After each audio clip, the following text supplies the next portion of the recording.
Olá, amigos, irmãos, paz seja convosco.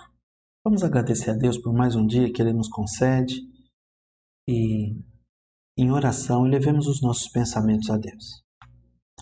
Querido Deus, nós te agradecemos pelo fôlego de vida que o Senhor nos concedeu. Pedimos a tua misericórdia, a tua graça, para que possamos compreender a tua palavra como ela deve ser compreendida. Envia o teu Espírito Santo e que ele ilumine os nossos corações e as nossas mentes para esse fim. É o nosso pedido em nome de Jesus.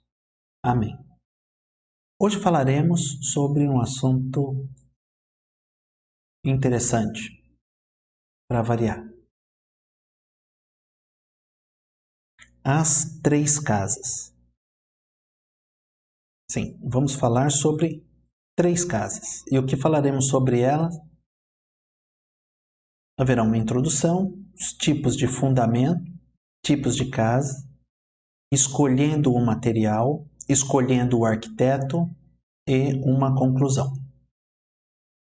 Vou ler agora com vocês um ensinamento que Jesus trouxe aos seus discípulos, a pessoas que conheciam a palavra de Deus. Não eram incrédulos, eram pessoas que conheciam um pouco da palavra de Deus e criam em Deus. Jesus compara as pessoas que simplesmente escutam a sua palavra e não pratica a uma casa construída sobre um local que não é um fundamento sólido, um fundamento firme. E compara Jesus também aquele que escuta suas palavras e pratica, com aquele que construiu a sua casa sobre uma rocha. Vamos ouvir as palavras de Jesus. Todo aquele, pois, que escuta estas minhas palavras e as pratica, assemelhá-lo-ei ao homem prudente, que edificou a sua casa sobre a rocha. E desceu a chuva, e correram rios, e assopraram ventos, e combateram aquela casa. E não caiu, porque estava edificada sobre a rocha. Essa é a primeira construção. A segunda construção que Jesus cita é esta.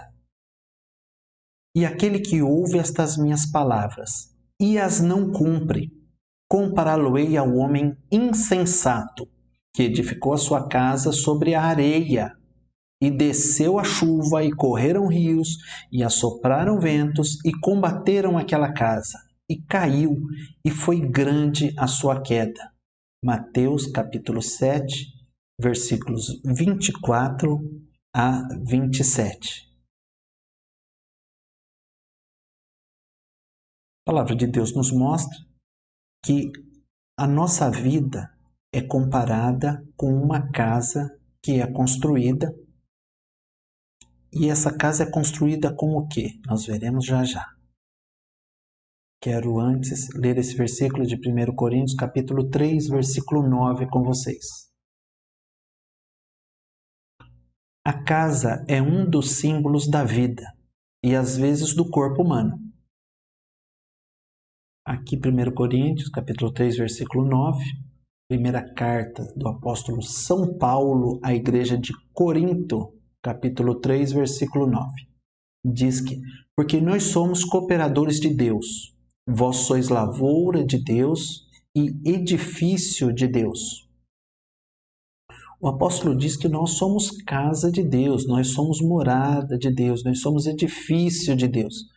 Então, muitas vezes, a casa representa o nosso corpo, ou o nosso corpo representa uma casa, ou vice-versa. Ou a nossa vida aqui na Terra. E nós vamos ver sobre casas na lição de hoje também é isto. Alguns tipos de casas e como são construídas, o resultado de algumas construções e como devemos construir nossa casa. O tema agora, esse tópico que nós vamos falar, diz respeito aos fundamentos. O que eu posso ter como fundamento da minha casa? Mas antes de saber o que eu posso ter como fundamento da minha casa, eu preciso saber o que é um fundamento. O que é um fundamento? na construção é a base, é o alicerce. Há também um outro significado para a palavra fundamento, que é em sentido figurado, que é o conjunto de regras básicas de organização e funcionamento de uma instituição, de um estabelecimento ou de um esporte. Então, o que significa a palavra fundamento? É o alicerce, é aquilo sobre o que uma casa vai ser construída. São aqueles buracos cheios de concreto sobre os quais os pedreiros levantam as paredes de um imóvel. E também é o conjunto de regras, é o conjunto de ensinamentos. Por exemplo, o futebol tem seus fundamentos. Qual é o fundamento do futebol de campo? O goleiro não pode pegar a bola com a mão fora da grande área. O jogador que sofrer falta dentro da grande área vai poder cobrar um pênalti. Na verdade, não vai poder cobrar, é o time dele que vai poder cobrar. Mas enfim, a regra é essa. Falta dentro da área é pênalti. Se quem sofreu vai cobrar ou não, quem decide é o técnico ou o dono do clube. Bom, mas não diz respeito à aula de hoje. Quero mostrar para vocês alguns fundamentos. Esse é um fundamento sobre o qual será construída uma casa. O fundamento é de concreto e o fundamento está sendo feito para impedir que a chuva, o vento ou os rios derrubem esta casa. A nossa igreja tem fundamentos. E como fundamentos, não só os ensinamentos de Jesus. A nossa igreja tem sólido fundamento. Eu disse igreja, mas alguém pode tentar me corrigir. A igreja somos nós. Sim, nós somos a igreja de Jesus. Mas podemos dizer que a nossa igreja tem fundamento. Estou usando a palavra igreja no lugar de templo, o que a língua portuguesa me permite fazer também. Sabemos a diferenciação das duas coisas. Então vamos lá. Nosso templo está bem fundamentado, metros e metros e metros abaixo do solo é o fundamento que a nossa igreja tem. Nossa igreja tem sapatas gigantes, tem concreto que não acaba mais no subsolo dessa construção. E por quê? Para que a igreja não se mova, porque ali dentro estarão algumas famílias e eu não colocaria minha família lá dentro se não tivesse certeza que aquilo não cairia. Fique tranquilo. Se a nossa igreja um dia cair, é porque o resto do mundo caiu primeiro. Porque há muito fundamento na nossa igreja. Infelizmente, alguns não levam a sério os fundamentos, e é uma parte muito importante. Veja só que Jesus falou que 2 casas foram construídas. Ele não disse que a casa construída sobre areia não era boa. Ele não disse que o acabamento da casa construída sobre areia era pior que o da casa que foi construída sobre a rocha. Jesus não está falando da construção acima do fundamento. Ele está falando daquilo que não se vê, aquilo que está abaixo da construção. A diferença está no fundamento. O que deveria ser considerado o mais importante, não se sabe o porquê. Sim, se sabe. Comodismo. Não é dado tanta importância para aquilo que deveria ser dado. Então vamos lá. Olha o fundamento desta casa. 2 pilhas de pneu. Isso pode ser considerado um fundamento? Não, isso não é fundamento. Não, mas alguém fundamentou sobre aquilo. Pode chamar aquilo de qualquer coisa, menos de fundamento, porque não se presta para dar firmeza para a casa. E se não presta para dar firmeza para a casa, isso não é um fundamento. É qualquer outra coisa menos um fundamento. Veja o que o apóstolo Paulo escreve à igreja de Corinto. O apóstolo Paulo assim orienta: segundo a graça de Deus que me foi dada, pus eu, como sábio arquiteto, o fundamento, e outro edifica sobre ele. Mas veja cada um como edifica sobre ele. Porque ninguém pode pôr outro fundamento além do que já está posto, o qual é Jesus Cristo. O apóstolo Paulo, ele diz que ele, como sábio arquiteto, colocou o fundamento. Quando eu digo que colocou o fundamento, eu já estou definindo. O, que vem antes da palavra fundamento, significa, é um artigo definido e indica que não há vários fundamentos. Não está escrito um fundamento. Não é utilizado um artigo indefinido para dar espaço para você interpretar aquilo de uma maneira que haja muitos fundamentos. O apóstolo Paulo, ele foi objetivo ao dizer que ele colocou o fundamento. Sobre este fundamento, as pessoas edificam, cada um à sua maneira. Ele diz também que ninguém pode colocar outro fundamento. No lugar de Cristo, é só Cristo. Não existe outro fundamento. Qualquer outra coisa não é fundamento, é outra coisa. E eu não vou discutir com o apóstolo Paulo, tá bom? Prosseguindo. Aqui nós acabamos de dizer quais tipos de fundamento existem. 2 tipos. Jesus e todos os outros. Se Jesus é o fundamento, qualquer outro não pode ser considerado fundamento. Ficou claro? Espero que sim. Se não, venha até aqui, Avenida Humberto de Alencar Castelo Branco, número 4192, São Bernardo do Campo, entre a FEI e a Praça Giovanni Breda. Mas não neste sábado, porque as aulas ainda não são presenciais. Em breve teremos aulas presenciais e vai ser um prazer te receber junto com a tua família. E eu espero que possa responder as tuas perguntas. E se não puder, pode ter certeza que eu irei atrás. Há inúmeros tipos de casa. Vamos ver várias construídas de maneiras e de materiais dos mais diversos. Temos aqui uma casa de palha. Sim, há pessoas que constroem as suas casas de palha. Há aqueles que preferem construir casas de madeira. Algumas vezes por preferência, outras vezes por condição. Outros preferem casas de alvenaria. E que casa de alvenaria, hein? Um exagero de casa. Você acha que é um exagero de casa? Talvez para mim a realidade seja um exagero de casa. A minha realidade econômica e financeira ainda não me permite ter uma casa dessa.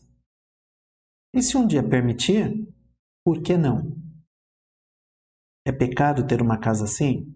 Não. Talvez o proprietário deste imóvel tenha um patrimônio tão grande que o valor dessa casa represente uma pequena parcela disso.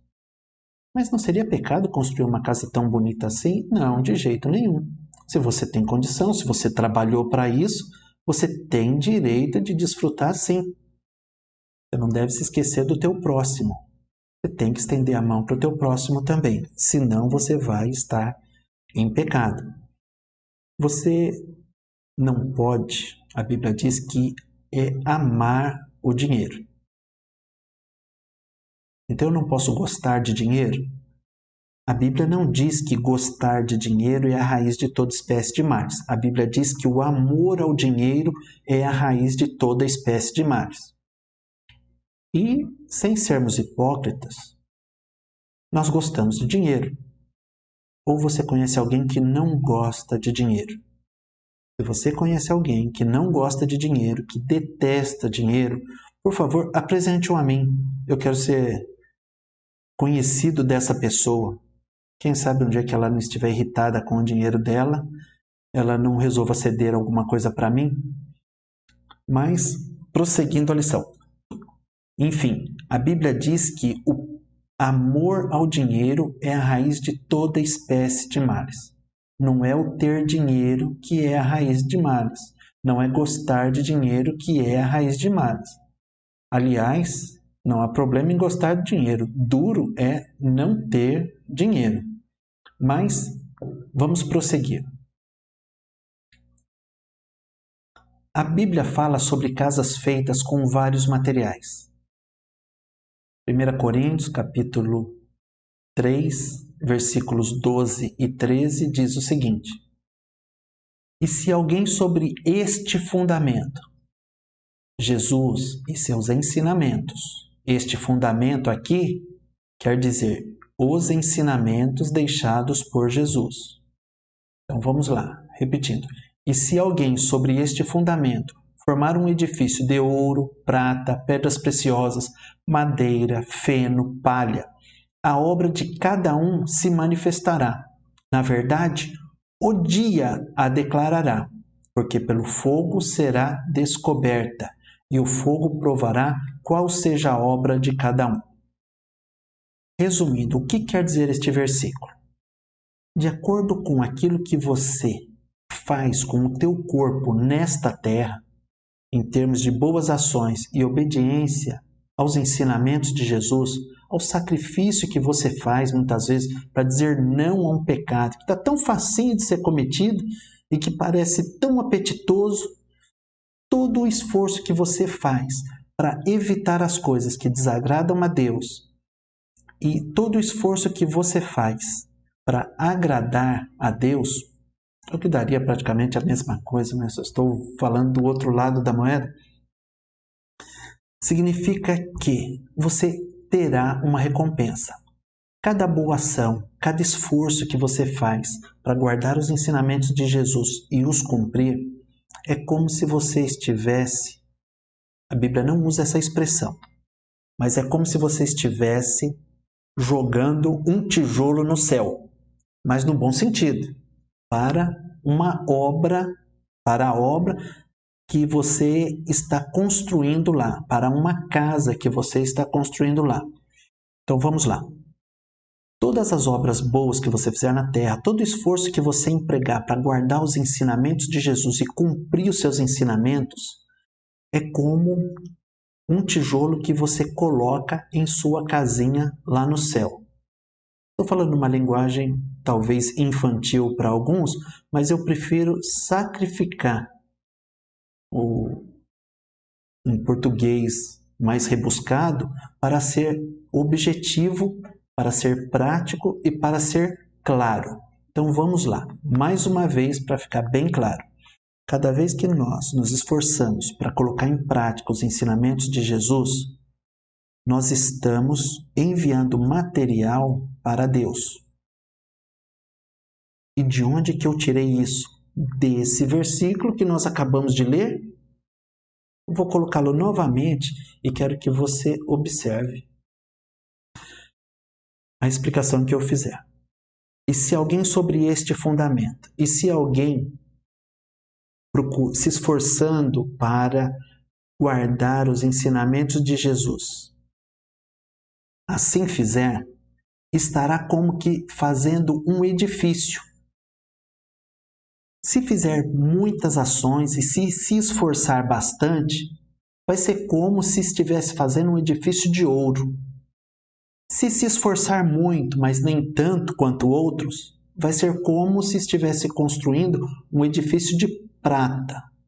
Agora, se a pessoa for meio relaxada, vai ser como um edifício de palha. Entendeu? Se você se esforça mais, vai ter uma recompensa maior no céu. E a Bíblia diz que quem vai fazer a medição, quem vai ser o perito de analisar se o que a pessoa praticou está equiparado a ouro, a prata, pedras preciosas, madeira, feno, palha, é o próprio Deus. Deus vai fazer passar um fogo por todas as obras que todos nós já fizemos aqui na terra. Algumas obras vão desaparecer e não vai restar absolutamente recompensa nenhuma. Por quê? Imagine a pessoa que ajudou muito os pobres, mas fazia questão de tirar selfie ajudando os pobres, com a intenção de aparecer. Existem aquelas que fazem isso com o propósito de incentivar. Eu não quero julgar essas pessoas. Muitas vezes, algumas pessoas agem de determinada maneira para incentivar outras, por isso deixam vir a público. Mas no seu coração, elas têm firme o propósito que é de não aparecer. Eu recebi alguns vídeos de nossos irmãos que estão em Guiné-Bissau fazendo a obra de Deus, lutando, distribuindo alimentos, ajudando a levar os ensinamentos de Jesus para que almas sejam salvas ali. E eu tenho certeza, na verdade, eu solicitei para que ela me enviasse alguns vídeos nesse sentido, para que eu mostrasse para algumas pessoas, para que incentivasse algumas pessoas a contribuir com o trabalho deles. Então, eu tenho certeza que ela fez aquilo porque foi pedido. E o objetivo dela é ajudar mais pessoas. Aí você me pergunta, e como eu sei disso? Eu não preciso saber disso. Você pode me perguntar, como você sabe que ela não fez aquilo para aparecer? Bom, em primeiro lugar, se alguém quiser aparecer, lá é um lugar que não é dos mais agradáveis para chamar atenção. Humanamente falando, é um local de muito sofrimento. As pessoas dão a vida pelas outras naquele lugar. E se uma pessoa faz alguma coisa para se promover, é como se ela estivesse fazendo uma construção de palha. E o único juiz, aquele que vai julgar as intenções dos nossos corações, ele um dia vai fazer isso passar pelo fogo. Então, vamos supor duas situações. Eles me mandaram um vídeo para que eu os visse como pessoas boas, pessoas generosas, para que quando eu os visse, eu desse um tapinha nas costas e os elogiasse. Se eles estivessem fazendo a obra de Deus simplesmente por isso, esse tapinha nas costas que eles receberiam já seria a recompensa deles. Não haveria nada para receber depois dessa vida. Mas se eles estão fazendo aquilo para dar exemplo, então eles vão receber a recompensa da mesma forma como aqueles que não aparecem quando ajudam essas pessoas. Aí como você fica sabendo disso? Quem disse que você precisa ficar sabendo? Cara pálida. Você não precisa saber disso. A Bíblia diz que naquele dia, no dia que estivermos na presença de Deus, o fogo vai descobrir isso. Então, aprenda essa lição também. Não julgue as pessoas pelo que você vê, porque você não conhece o que está no coração dessas pessoas. Você pode cometer um julgamento errado. E, aliás, você não é nem juiz. Então, vamos prosseguir a lição já em direção ao final?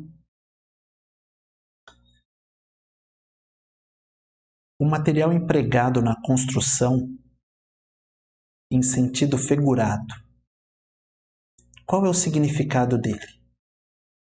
Qual o significado do material empregado na construção, em sentido figurado, como já vimos? Resposta: as ações condizentes com o perfeito fundamento, que é Cristo, ou seja, é aquilo que praticamos, conforme lemos em Mateus capítulo 7, versículo 24. Então, é só o fechamento daquilo que nós acabamos de dizer. De acordo com as ações que você executar nessa terra, é a recompensa que você terá no céu.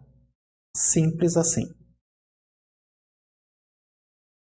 A Bíblia diz isso, que nós, ao fazermos boas ações, juntamos tesouro no céu. Não diz que nós mandamos tijolos para o céu, mas a Bíblia diz que nós ajuntamos tesouros no céu. Onde está escrito isso? Mateus capítulo 6, versículo 20, que eu leio com vocês agora. Mas ajuntai tesouros no céu, onde nem a traça nem a ferrugem consomem, e onde os ladrões não minam nem roubam. Então, pode-se dizer que as boas ações que vocês fazem, que eu faço, aumentam o nosso tesouro no céu. Mas veja com que intenção você faz isso. Se é para se aparecer, procure se consertar. Mude esse teu pensamento, porque senão, mesmo que você guarde os fundamentos de Cristo, mesmo que a tua casa seja construída de acordo com aquilo que Cristo ensinou, por conta desse pequeno deslize, ainda que você seja salvo, não vai ter recompensa. É o que diz a Bíblia, não eu. Vamos falar agora sobre o arquiteto. Quem é esse arquiteto? O que faz um arquiteto? O arquiteto irá dizer o que você pode ou não pode fazer na construção. Por mais que nos esforcemos, é difícil fazer uma casa dentro de todas as exigências legais. Para isso é que também existe o arquiteto. Vamos lá.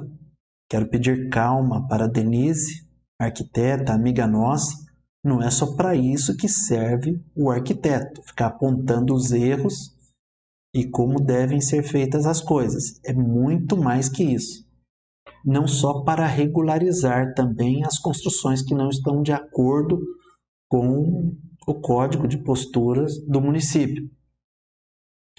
O arquiteto é aquela pessoa que tem conhecimento de determinado assunto, no caso de construção, e ele é a pessoa que vai poder dizer com propriedade se o que você está fazendo ou se aquilo que você quer fazer está ou não de acordo com o que deve ser feito. E ele também é a pessoa que vai te dizer o que você não pode fazer. Se você estiver fazendo algo, se você quiser fazer algo que não esteja correto, ele vai te falar, isso não pode ser feito. E não adianta ficar irritada com o arquiteto, com a arquiteta, porque ela está fazendo o trabalho dela, não foi ela que fez as leis. A arquiteta simplesmente está te ajudando. Ela não pode ser vista como inimiga, mesmo quando te chama atenção para não fazer a construção da maneira como você gostaria que fosse feito. Então, o imóvel é teu, o terreno é teu, o material de construção foi comprado por você, mas você não pode fazer o que quer com aquilo que é teu. Mas como? Não pode. E se você quiser fazer, insistir no erro, você pode ser multado, você pode ter a sua casa até demolida pelo poder público, porque não obedeceu às regras de construção. Muitos querem tocar a sua vida da maneira como acham correta, ignorando os princípios ensinados por Jesus. Uma pessoa desse tipo é semelhante àquela que ignora a orientação de um arquiteto. O arquiteto orienta como deve ser feito e a pessoa fala, não, vou fazer de maneira diferente. Então depois não reclame com o profissional que te ajudou. Não seja ingrato. Infelizmente, muitos tratam Jesus da mesma forma. Jesus, através dos seus ensinamentos, nos orienta como sermos agradáveis a Deus. Mas muitos falam, eu não vou fazer isso. Eu não preciso fazer isso. Isso é um exagero. Eu tenho certeza que muitos arquitetos, muitos engenheiros, muitos pedreiros gostariam de ter falado algumas coisas para alguns de seus clientes e não falaram por questão de educação. Pois é, Jesus Cristo faz da mesma forma com a gente. Quando a gente insiste em fazer algo que não deve ser feito, ele nos adverte, nos corrige, nos dá a oportunidade de mudarmos, coloca pessoas na nossa vida para nos dizer, rapaz, isso não é uma boa ideia. Quando alguém falar para você, isso não é uma boa ideia, pare para analisar. Deus pode estar usando aquela pessoa para te dizer o seguinte, rapaz, abre o olho, veja a besteira que você vai fazer e o buraco que você está cavando e vai cair nele. Então, o arquiteto não é uma pessoa chata, não é uma pessoa que quer te contrariar, ele quer te orientar. Se você seguir as orientações dele, com certeza você vai se dar bem e não vai ter com que se preocupar no final da tua obra. Jesus Cristo é o nosso arquiteto. Ele nos orienta espiritualmente sobre como nós devemos agir durante a nossa vida aqui. A nossa vida aqui é como uma construção que vai acabar no dia que nós partirmos daqui ou que Jesus voltar e levar aqueles que estiverem se esforçando para fazer a sua vontade. O arquiteto é aquela pessoa que ajuda a regularizar também as obras. Às vezes você construiu bem, fez quase tudo certinho, mas faltou alguma coisa. O arquiteto, ele vai te ajudar a colocar a tua situação em ordem perante o poder público. Funciona mais ou menos assim. Já estou encerrando, o próximo slide é o da conclusão. Aliás, vamos e conversamos sobre isso na conclusão, porque nós começamos a conclusão falando sobre o arquiteto ainda.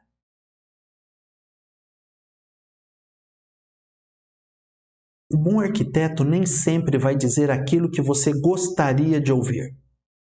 Ele vai até te contrariar algumas vezes. É o arquiteto quem vai te dizer os sims e nãos da construção de tua casa. A casa é tua, o dinheiro é teu. Mas se você não quiser perder dinheiro, se você não quiser perder tempo, siga a orientação do arquiteto, porque se não seguir, o poder público pode vir, aplicar multa e ainda demolir a tua casa ou parte dela. O que a Bíblia fala sobre arquitetura? Uma das coisas que a Bíblia fala sobre arquitetura é que Deus é um arquiteto. Vamos lá. Hebreus capítulo 11, versículo 10. Porque esperava a cidade que tem fundamentos, da qual o artífice e construtor é Deus. Em algumas versões, o artífice e o arquiteto é Deus. Olha que interessante. Deus é um arquiteto. Tá? Como eu já disse, a Denise, a amiga nossa, a arquiteta, e ela ajudou a regularizar o imóvel do meu pai. De que forma? Meu pai não precisou demolir parede nenhuma, porque estava praticamente correto tudo no imóvel que ele possui. Porém, um problema de metragem estava aparecendo e foi necessária a intervenção de uma arquiteta, no caso, para que o imóvel ficasse de acordo com o que deveria ser aos olhos do poder público. Deus, ele é o arquiteto que nos ajuda a corrigir pequenas coisas em nossas vidas. Muitas vezes, nós nos deparamos com situações e aquelas situações acabam nos fazendo tropeçar, nos fazendo errar, e aí cometemos um desvio na conduta e esse desvio pode nos causar um prejuízo, uma consequência lá na frente. Mas se formos abertos a receber a sugestão e a opinião desse nosso arquiteto, nós colocamos aquilo da maneira como deve ser colocado. Às vezes começamos a fazer algumas coisas e o arquiteto chega e diz: olha, você está fazendo algo errado, não é assim. Se você insistir naquele erro, você vai ter que voltar e consertar aquilo. Então, quanto antes você puder consertar aquilo que você está fazendo de errado, melhor. Menos sofrimento você terá, menos prejuízo você sofrerá. Talvez a essa altura, que eu já estou na conclusão, você me pergunte: tudo bem, mas o título da aula de hoje que você colocou foi o seguinte: As Três Casas. Que três casas são essas? Nós já falamos de duas, na verdade. A casa ou a vida daquele que ouviu os ensinamentos de Jesus e praticou esses ensinamentos. Jesus comparou aquele que construiu a sua casa sobre um local firme. que conseguiu resistir a todas as dificuldades. Permaneceu firme. A segunda casa foi a casa do homem insensato. Aquele que ouviu também os ensinamentos de Jesus, mas deu de ombro, achou que aquilo não precisava ser seguido à risca como Jesus ensinou. E a consequência veio. A casa caiu, literalmente e de maneira figurada também. Então temos a casa 1 e temos a casa 2. E a terceira casa é a tua casa, é a tua vida. Uma foi a casa do prudente, outra foi a casa do insensato. Porém, a mais importante hoje é a terceira casa, a tua casa. O mais importante é a tua vida. O que você está fazendo da tua vida? Procure, como uma pessoa sábia, abraçar esse fundamento, abraçar os ensinamentos, colocar em prática aquilo que Jesus ensinou. Se assemelhe ao homem prudente, construa a tua casa sobre uma rocha. Haja de acordo com os ensinamentos que Jesus deu. Jesus não deu nenhum ensinamento que te cause prejuízo, nem físico, nem espiritual, nem sentimental. Não há um ensinamento sequer de Jesus que cause prejuízo para o corpo do homem ou para o seu espírito, ou mesmo para o seu sentimento. Tudo que Jesus ensinou foi para o nosso bem. Então não há motivo para que ele não seja seguido. Um dia nós sairemos dessa terra, e no dia que nós sairmos, esse versículo se cumprirá em nós. Porque sabemos que se a nossa casa terrestre deste tabernáculo se desfizer, temos de Deus um edifício, uma casa não feita por mãos, eterna nos céus. Como será a casa que você terá nos céus? Pense nisso. Fique com essas perguntas agora que eu deixo aqui e pense consigo. Como é a tua casa? O que você tem usado para fundamento da tua casa? O que você tem aplicado de ensinamento de Cristo na tua vida? Qual o material que você está empregando na construção da tua casa? O que você está fazendo da tua vida? Quem é o teu arquiteto? Quem é que te orienta na forma de fazer as coisas? Com o que você viu no dia de hoje, você já tem condição de responder. Espero que você decida por aquilo que é melhor para você. É assim que Jesus espera. Tudo bem? Então tá bom. Era o que nós tínhamos por hoje. Deus os abençoe e até a próxima. Um abraço a todos.